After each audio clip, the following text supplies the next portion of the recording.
Well, hello everyone and welcome! My name is Scott. And I'm Adam. And how cool was that Raven recycling? Yeah, pretty awesome.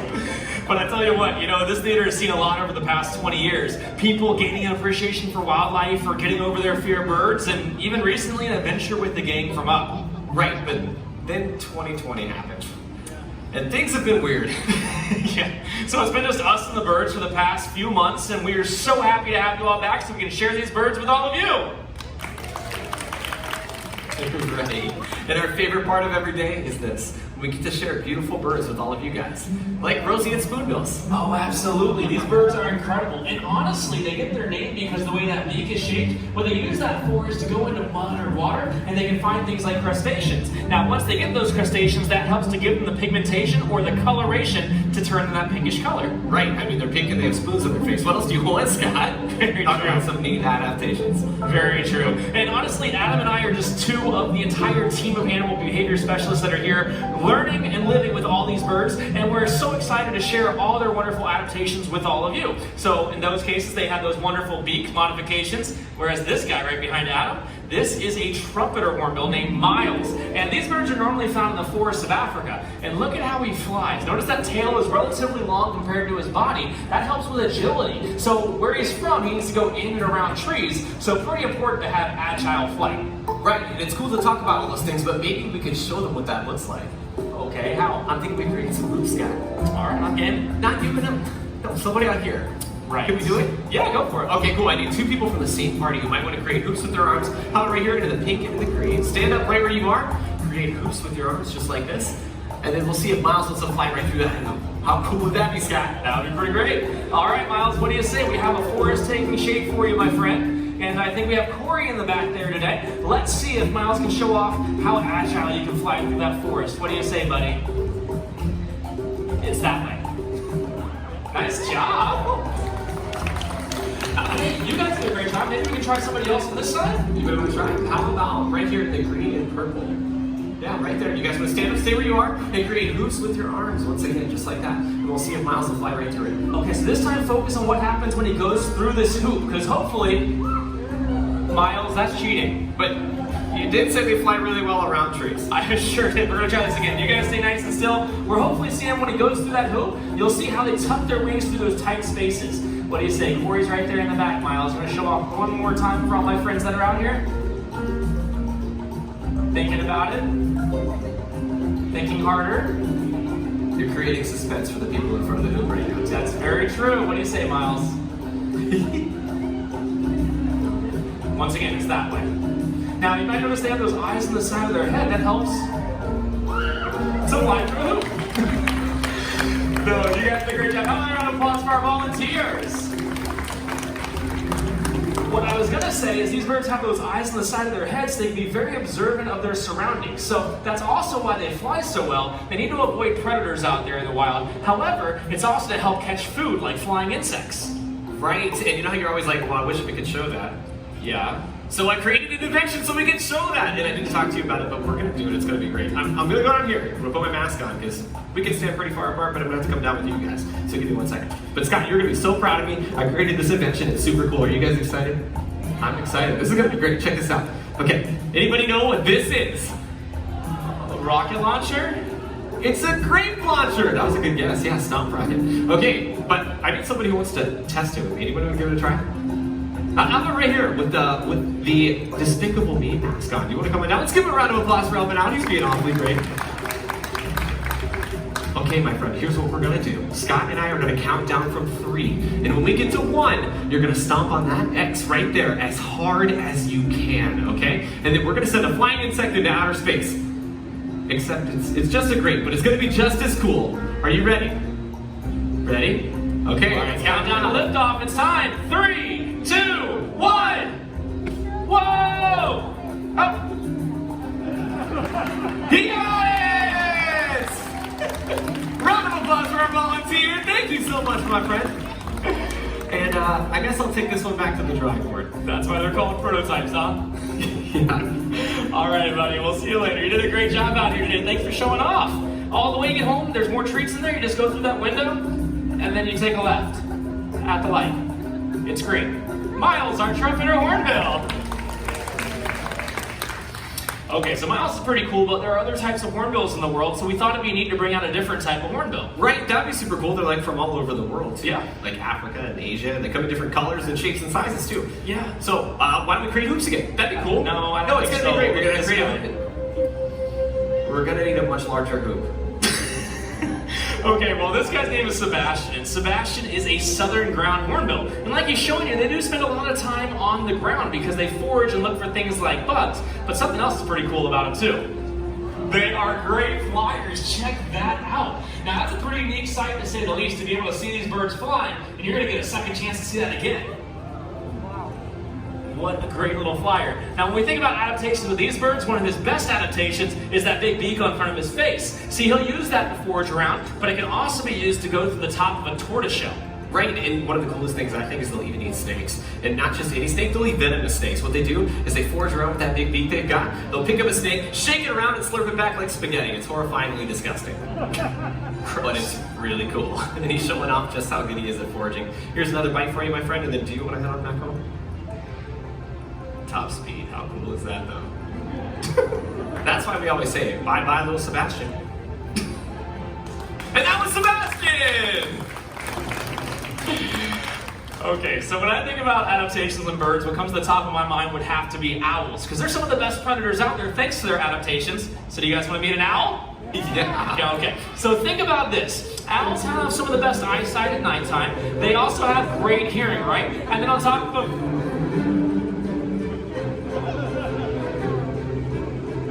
Chickens. yeah. Owl. Hey, no, I know we like to do the natural behavior bird show, but I don't know about you. I want to keep the natural behavior of predator prey to Nat Geo. I'm gonna go check on those chickens. Hold on to the owl for 1 second. Ladies, hey, where are you going, ladies? Hey, come Okay, here. I guess we're going to be holding on to the owl for just a second, so it gives me time to talk about them. Or not. This is actually Ollie. And Ollie is a milky eagle owl, making him one of the largest owl species in the world. Now, you guys are scattered just away today, but I think you're all going to get great views of what it looks like as Ollie flies, because he flies about eye level when he does fly. So keep your cameras out and ready to go. I think a lot of you are about to get some great footage of exactly what it looks like when Ollie takes flight. So how about it, Ollie? You're zoning in, trying to figure out where you want to go? Check it out. What a great flyer! Now, the other neat thing you might have noticed, he doesn't really make any sound as he flies around. And there's an important reason for that. These birds are what we call ambush hunters. So what they do is they sit really still in trees. When an animal comes across their path, that's when they're going to pounce on it. And it's going to be a great way to use that adaptation of nearly silent flight. Now, something else he has, you might notice those really big eyes on his body. Those are going to help him out quite a bit because he can open up his pupils really wide and see in a reduced lighting situation. So by things like starlight and moonlight, and that's going to give him a big advantage over the other animals that might be out in the nighttime sky. What a great little flyer, my friend. Now, the other thing is these birds have awesome hearing. There are some owls out there that they have seen being able to hear a mouse walking underneath a foot of snow. Their hearing is incredible. So when you add all those things up, you make them one of the top predators that are out there. So Ollie, you did a great job out here today, buddy. I have one more snack for you for on your journey back home. And that was Ollie, our milky eagle owl. All right, chickens are safe and sound. Missed the owl? Oh yeah, you just missed the tail end of them. Even they agree, not your best work. Did you at least tell them the really interesting stuff about owls? Well, yeah, we talked a lot about owls. I mean, we listed the hearing and the eyesight. I did forget to mention one thing. It's pretty important. Their role in the environment. See, an owl like that size, could eat over 1,000 mice or rats in a single year. Wow, that's a lot. And remember, there were that many rats here not that long ago. Yeah, we had a really bad outbreak. I think some of you guys remember that. Absolutely. They were all over the place, up and down the walls. Oh yeah, I mean, you flipped the light on in the middle of the night, and there they were. Yeah. But you know what happened is the owls came in, so the rats went away. Yeah, so don't worry about the rat problem. It's behind us now. But man, did it go on for a while. And you know what? There was that one rat that was always elusive. Right? What did you name that one rat? Mickey Rat. Very creative. Yeah, I forgot how good that name was. Rats, man. That was a really bad problem that we had for a while. It sure was. I'm glad it's gone. Yeah, me too. Anyways, rats are pretty smart, but there are some incredibly smart birds, right? Okay, so who do you have in mind? Well, if I think about, smarts and birds, I think about ravens. Oh, yeah, like this guy. Like Dixon. So corvids are incredibly smart. They use tools in the wild, they use problem-solving intelligence, and this is a great chance to tell you guys about how these birds are learning for our show. So you might notice that we're giving treats at certain times. That's for certain behaviors we want to... What do you think to do? Why are you giving them a treat for that? Because that was awesome. That was awesome. Okay, I agree. That was cool. Yeah, well, the thing is, when you give them a treat for a behavior, birds tend to remember exactly what got them that treat. So what tends to happen is they'll do... Adam! Hey, Scott. Yeah. Shoes untied. Weird. Okay, I get it. We've had our fun. It's time to head back home. Okay. Well, like I said, you can use the same type of training at home on your own animals, but you want to be very cautious about exactly what you're seeing from those animals and when you reinforce them, where they can learn wrong behavior. No, we're not doing this again. Watch your shoes. They're gone. He's got the other one. That's not a shoelace. Nope. Hello? That was on my key.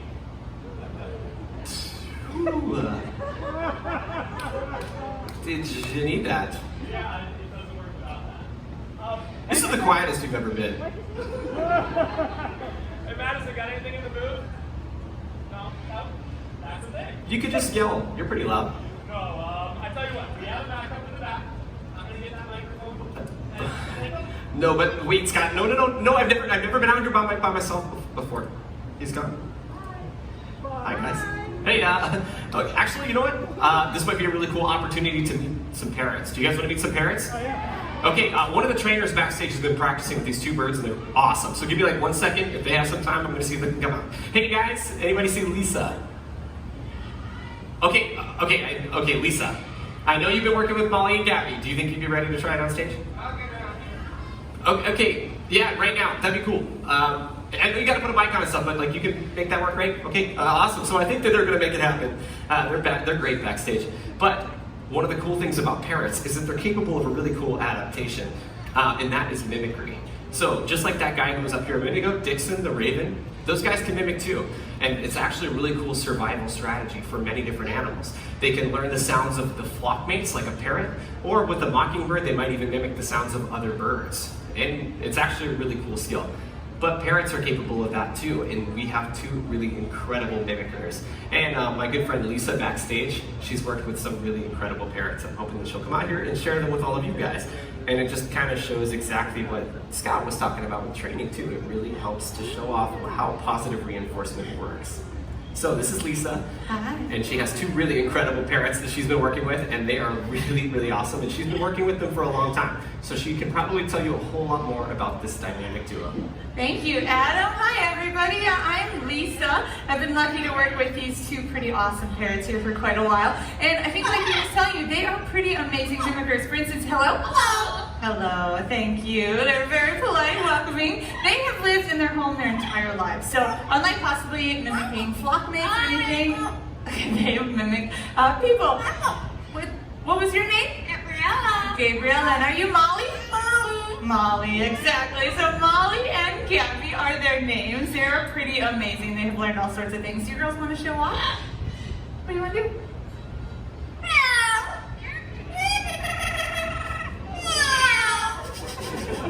Did you teach them how to call a cat? No, I don't think they understand the implications behind that. I don't think they do either, but it's pretty awesome. I like it. And they actually are bilingual as well. So do you girls want to sing in Spanish? Do you want to sing in Spanish?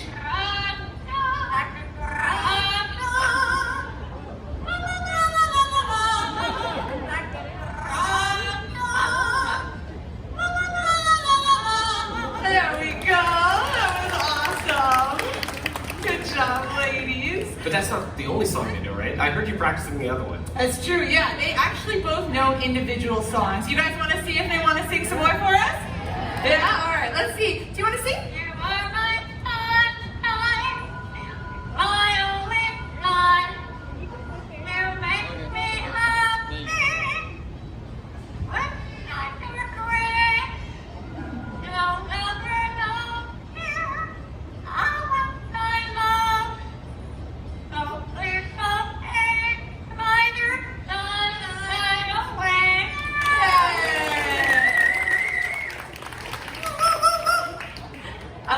Molly cheers her on. That's so cute. That's so cute. All right, well, you heard You Are My Sunshine. And Molly here, do you want to sing about the farm?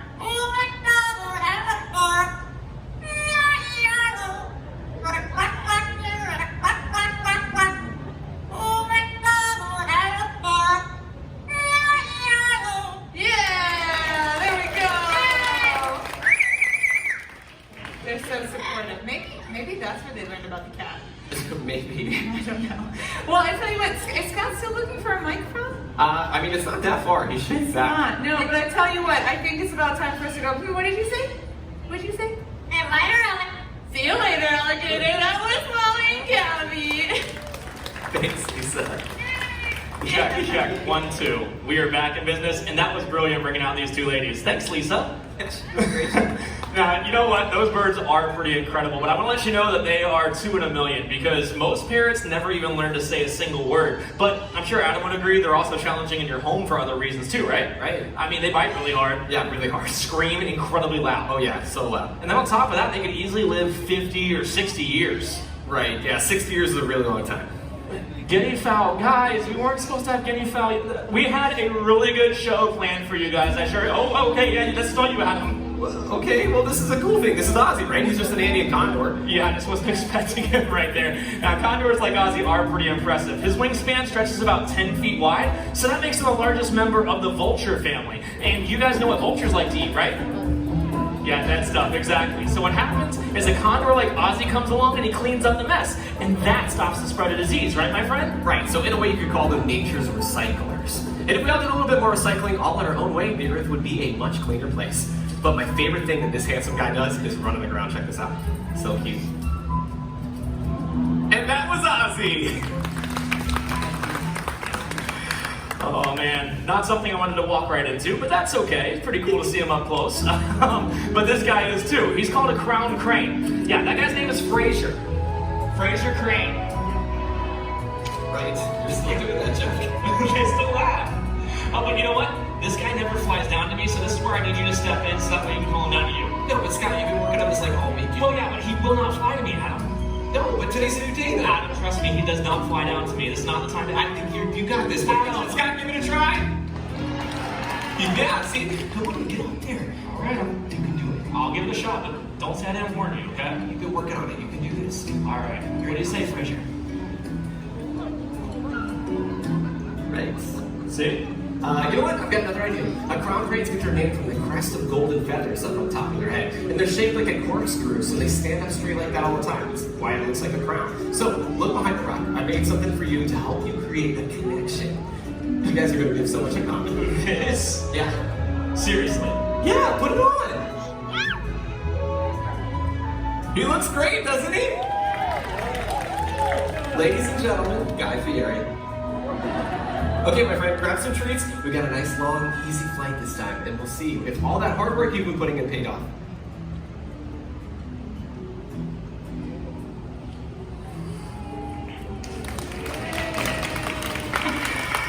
It worked! You think it was the hat? Nope. Yeah, you're right. It's probably more this relationship building, right? Those treats? Exactly. All the hard work you've been putting in and repetitions to help build confidence. But it is great to recreate your high school photo. Memories. All right, that was Fraser Crane. You should do the frosted tips again. Good luck. Oh my. Well, I tell you what, we do have something special for all of you. It is not frosted tips. It is actually the story of the symbol of pride for the United States of America, the bald eagle. Thank you, everyone. I'd like you to meet Hope. Now, not too long ago, bald eagles just like Hope were placed on the endangered species list. Their numbers dropped so low so quickly, we didn't think they'd be around for future generations to see.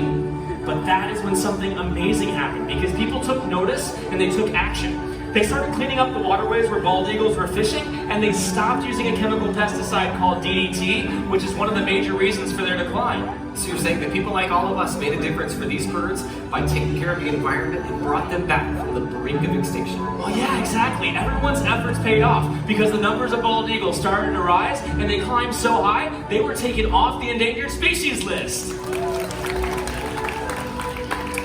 Now that is a great conservation success story, but more importantly, it goes to show the power each and every one of us here has to help out animals just like Hope in the wild. So cool. It really is a great conservation success story. And there are so many like it, but there are many animals that still need our help out in the wild too. Very true. Oh, like that blue-throated macaw over there. So this guy's name is Link. And blue-throated macaws are only found in Bolivia. They are one of the rarest species of macaws in the world. Unfortunately, there are less than 200 of these guys left in the wild. But it's not all bad news. We've been working very closely with a group called the World Parrot Trust to help reestablish the numbers of these beautiful birds, releasing more of them to meet up with their wild counterparts out in the wild, so that one day we might be able to see a sky full of blue-throated macaws. Okay, now this would be an incredible sight to see. And you know, there's so many other birds with their own unique stories too, right? Like check out Rue back here, who's a knobbed hornbill. Or look at that harpy eagle with Brad. That's one of the largest eagle species in the world. Or even the bald eagle over here with Adam. No matter what it is, go out in nature and appreciate the things you'll see. You know, you don't know. You might create new stories or find new animals that you love. On behalf of all the animal behavior specialists here, and of course our feathered friends, we wish to leave you with this. May your hearts take flight and your spirits soar forever. Namaste.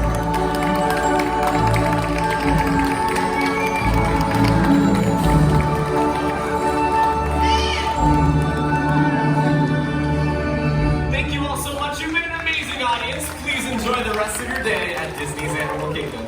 Goodbye, everyone. Explorers and friends, thank you for joining us for Feathered Friends in Flight. Have a wonderful rest of the day exploring Disney's Animal Kingdom.